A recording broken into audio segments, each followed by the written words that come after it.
I'm Dan Galusha, and welcome to another edition of Shootin' Plink. I'm going to give you a tip today. Actually, it's borrowed from a gentleman named Doc McKay out of Canada. He's a well-known airgun shooter, and he's also in charge of a Plinking Over Paper Facebook group. But he come up with a deal, you know, these empty CO2 bottles. He said drill some holes in some wood or whatever, and set those in there to shoot. Well, I had another thing, and that's what we're going to be talking about. It's a knockout target put out by Do-All Outdoors. This is the basic thing. A lot of them call them pigeon holders because you put a clay pigeon and knock them out. But I've got the regular knockout ones, which are a self-sealing right here. They're like this, and you can see the holes that are in them, I think. And as they go through, they seal.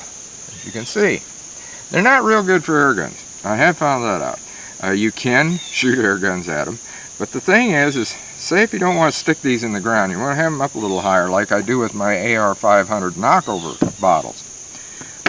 So I'm going to borrow Doc's idea.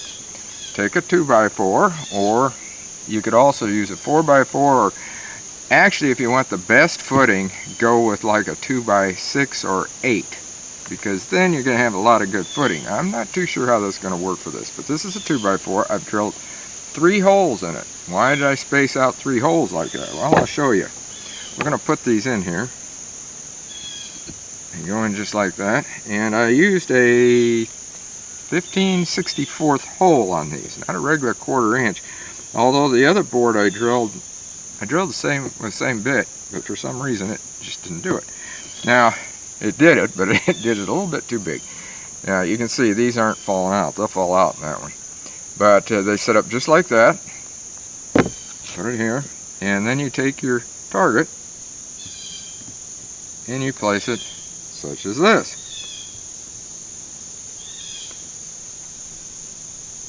Now what you're going to do is you're going to shoot at these. And these are set up, just so that you know. You got a couple of ways. You can either put it like this where it says Do-All Outdoors, or over here there is a bullseye area where if you want some scoring you can. It goes up to well, 10 actually, which is the middle, because there is a little bullseye here. I think you can see that. And you set them in just like that, and then you shoot them, and they're supposed to knock over. We'll put that down a little more solid.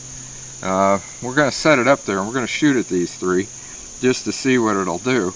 But like I said, for a better stability, I would go with a larger board, such as a 6 or 8 inch. The larger the better. So anyway, let's just set this up there in our shooting area, and we'll take some shots at it and see how it works. Alright, I've got 2 rounds loaded in this Ruger American. We've been doing a series, as you know, on this, but I had the rifle with me, so that's what I'm going to use. I'm going to try to pop those off and see what happens. Well, that one worked.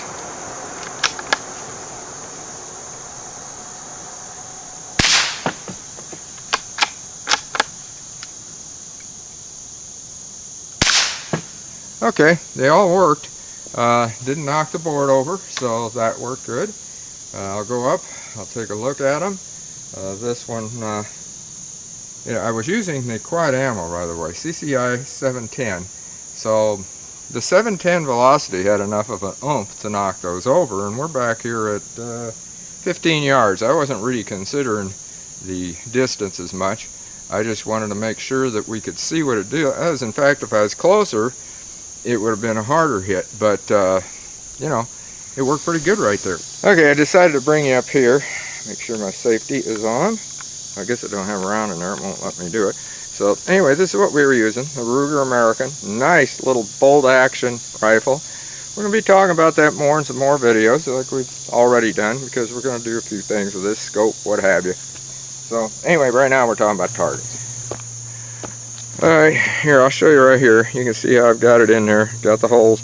But you want to make sure, if you're doing it with these, make sure you have enough space between them. Don't be stacking them right on top of one another, although you could move them over a little bit, I guess, if you wanted more of them. And I've got a couple of boards, so I can put more of these out. This is what they're like. find here where I actually hit it.